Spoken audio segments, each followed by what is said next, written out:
Salut à tous, c'est Sylvain pour la chaîne Slide Venture et aujourd'hui on se fait une petite vidéo au sujet d'une petite réflexion à propos de l'électroculture. C'est parti!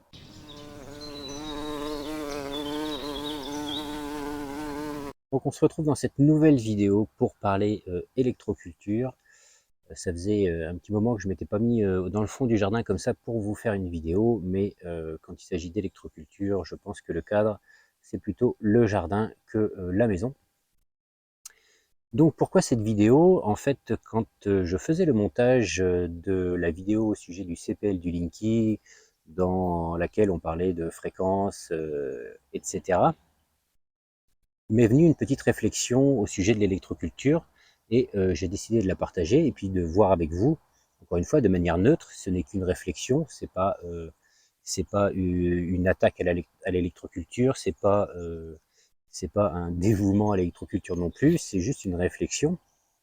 Et j'aimerais qu'en commentaire, vous apportiez vos idées, votre avis sur ce que je vais vous dire là. Et puis, on ira se faire quelques tests également au jardin, je vous remontrerai ça. Ce qui est amusant aussi, c'est que donc j'avais cette petite réflexion, et puis le soir même ou le lendemain matin, je sais plus, j'ai eu une petite discussion avec Christine. Bonjour Christine, si tu regardes cette vidéo. Au sujet de l'électroculture, donc une personne qui souhaitait se lancer, mais qui avait un petit peu je dirais pas des peurs, mais des doutes en fait sur l'électroculture, sur la façon de mettre en place.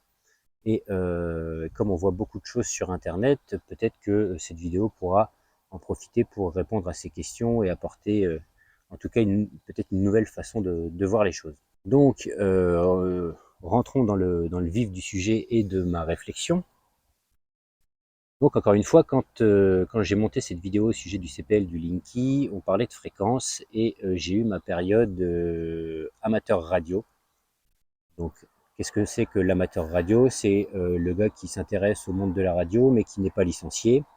Le radio amateur, eh bien c'est la même chose, sauf que c'est quelqu'un qui est licencié et qui donc a un indicatif officiel. Bref, ceci étant dit, et puis quand tu t'intéresses un petit peu à la radio, tu t'intéresses un petit peu au matériel, et quand tu t'intéresses au matériel, tu te dis, bon, enfin, il y a plein de gens qui font ça, et moi le premier, je l'ai eu fait, c'est de fabriquer des antennes prévues pour certaines fréquences. Donc je ne vais pas rentrer vraiment dans les détails de comment fabriquer une antenne, c'est pas le sujet, mais c'est un calcul qui est relativement simple, et tu peux faire des antennes qui fonctionnent très bien et t'amuser à émettre et recevoir comme ça des communications par la radio.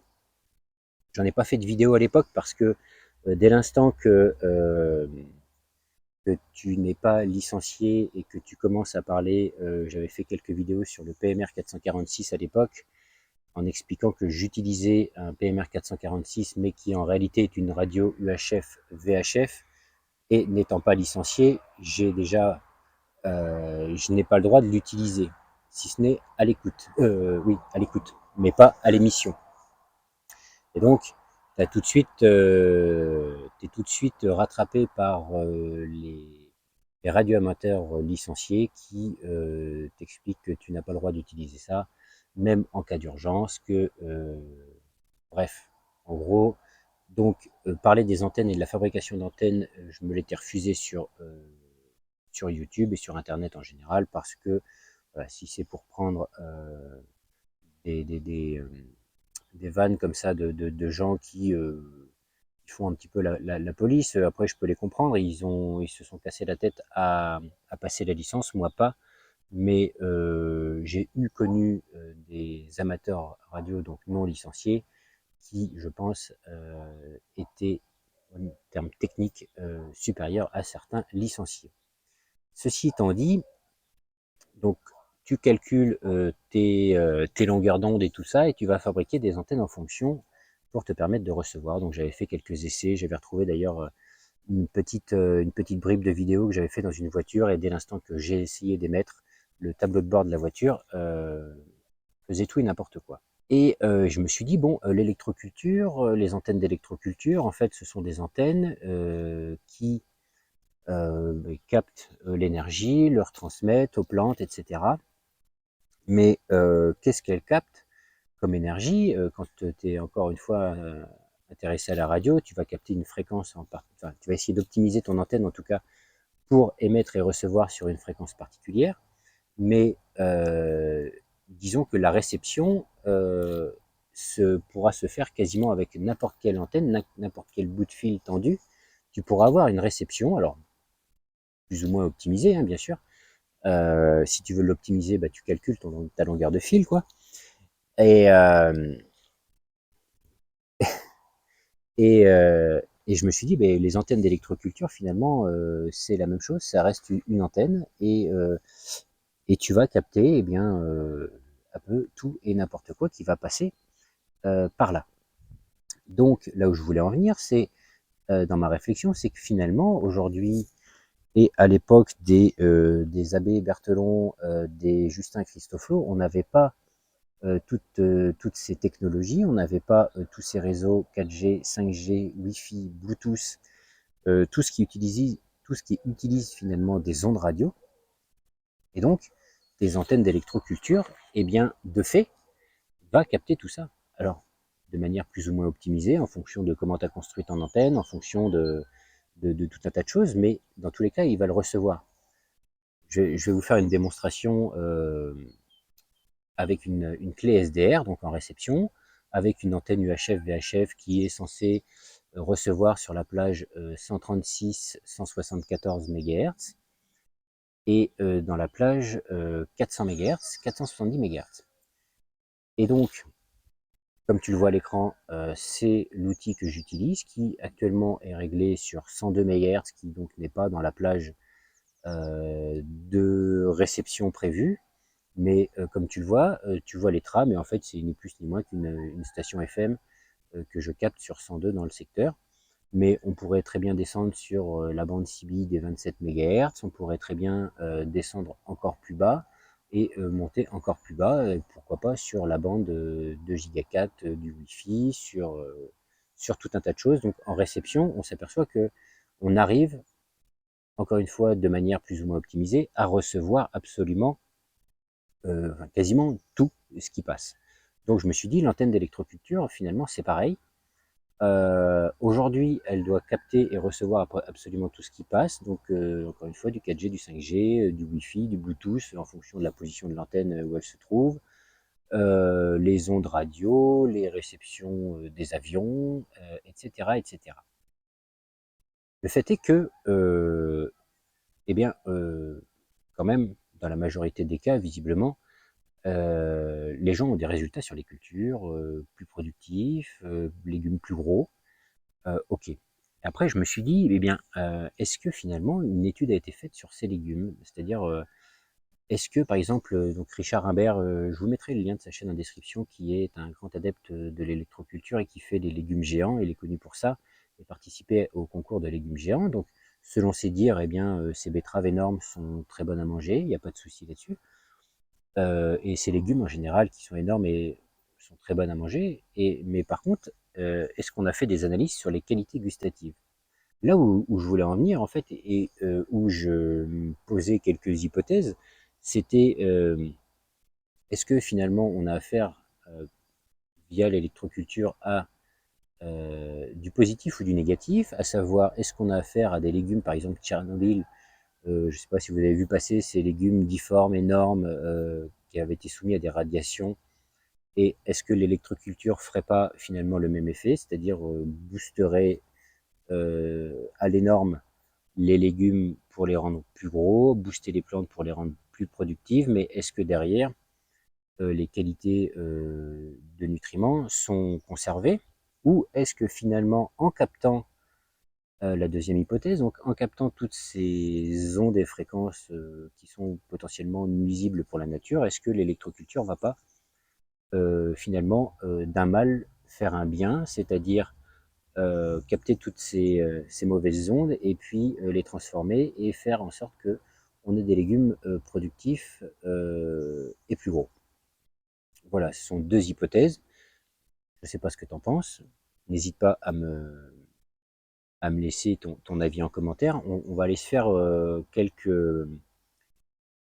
quelques tests, tu vas voir, de bricolage, qui est des choses que je vous ai montrées, mais que je voulais remontrer parce que je pense qu'aujourd'hui, la vague de l'électroculture est encore en phase montante et un gros business se joue là-dessus. Mais ce que je voulais dire, c'est que, et tu vas le voir de par les expériences, c'est qu'avec pas grand-chose, en fait, tu obtiens dans tous les cas des résultats. Est-ce que ça va être des résultats optimum, je ne sais pas. Tu vas obtenir des résultats. En tout cas, physiquement, ça se mesure et il se passe un truc. Est-ce que ensuite sur le plan du légume, c'est aussi bien? J'en ai aucune idée, mais dans tous les cas, il se passe un truc et on va se refaire les essais en vidéo et tu vas voir qu'avec pas grand-chose, tu peux obtenir quelque chose.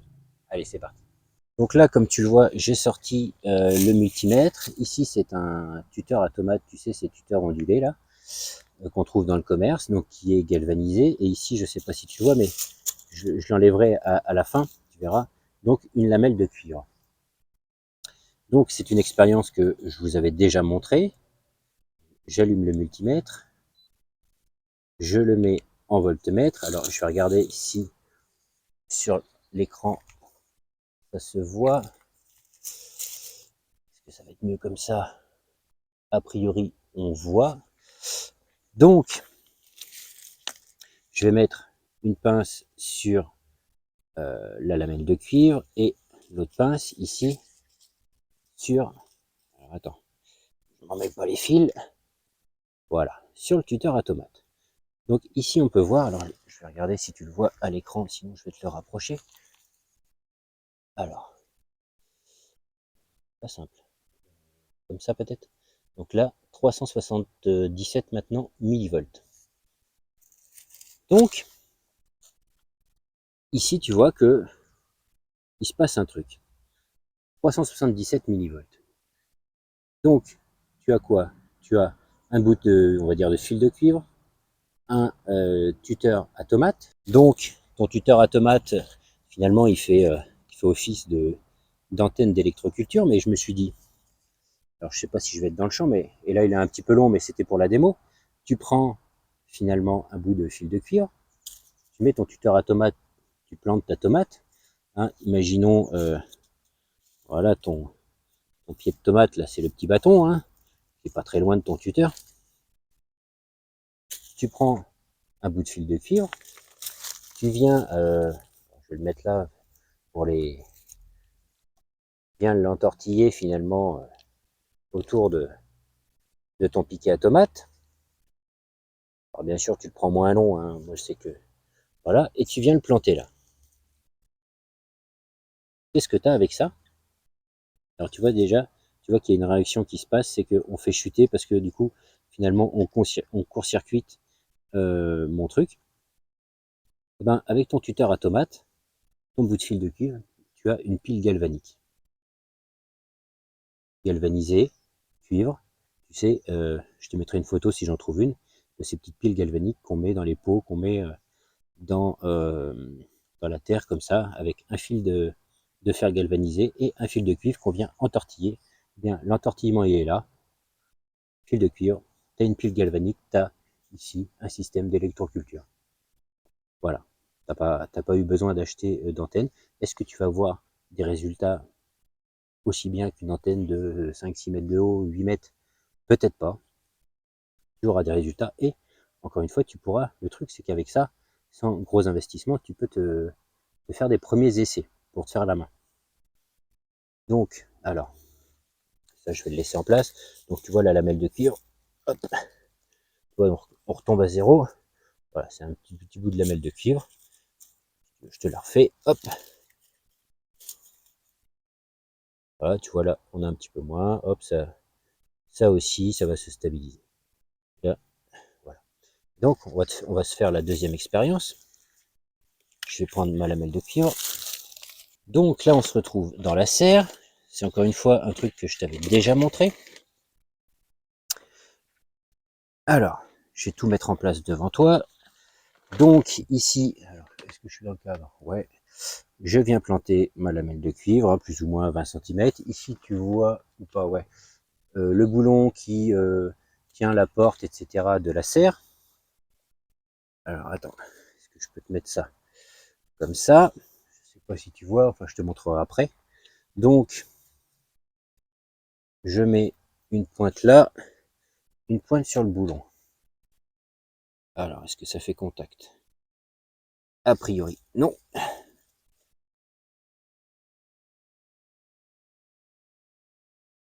Alors c'est là, je me mets là, voilà. Donc est-ce que tu vois là? Je sais pas si tu vois, je vais essayer de le bouger, il y a bien un moment où tu vas voir. Pas évident avec les reflets. Ah bah là on est retombé à zéro. Hop. Attends. Ah, c'est vraiment pas simple. Ouais, voilà. 619 millivolts. Donc entre ici mon petit bout de cuivre et l'armature de ma serre. Ça veut dire quoi? Ça veut dire que une serre en métal est une antenne d'électroculture, tout simplement. Voilà.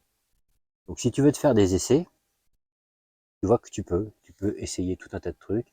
Encore une fois, le tuteur automate, est-ce que c'est pas finalement plus ou moins la même chose qu'une spirale Igina? Regardez sur ma chaîne, je vous montre des outils pour en fabriquer vite fait. Ah tiens, là il y avait un petit plant de tomates qui poussait naturellement, tu vois. Euh, voilà, est-ce que le tuteur à tomate fait pas non plus office de spirale Igina? Voilà, donc c'est juste une petite démonstration, une petite réflexion. J'attends vos avis en commentaire, vos remarques, vos réflexions éventuelles.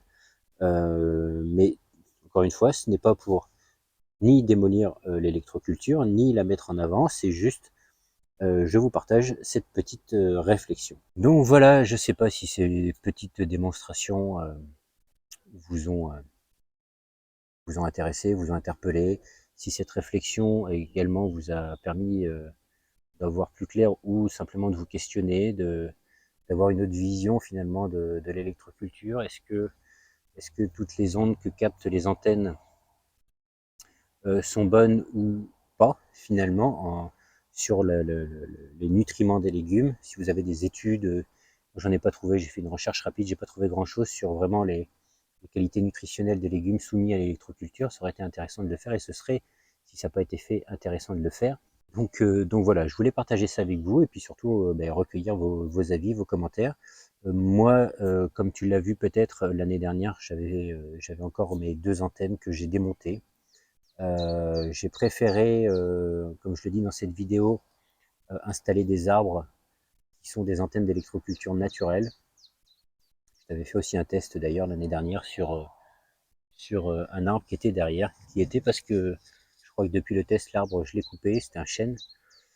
Et, euh, et donc, tu voyais que, encore une fois, entre le chêne et le sol, tu pouvais mesurer au multimètre des choses qui se passent.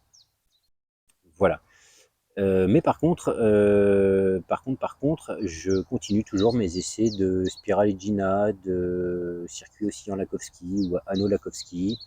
Alors d'ailleurs, sur mes anneaux, enfin sur mes vidéos d'anneaux de Lakowski, j'ai pas mal de commentaires qui me disent oui, mais faut que les extrémités soient dénudées, faut qu'ils soient pas dénudés, faut que bref, chacun a sa petite théorie sur le sujet. Moi, j'ai pas de théorie particulière, je fais des expériences et j'observe ce qui se passe. Donc, les bouts de mes anneaux soient dénudés ou pas, ce sont mes expériences. Certains sont dénudés, certains ne le sont pas.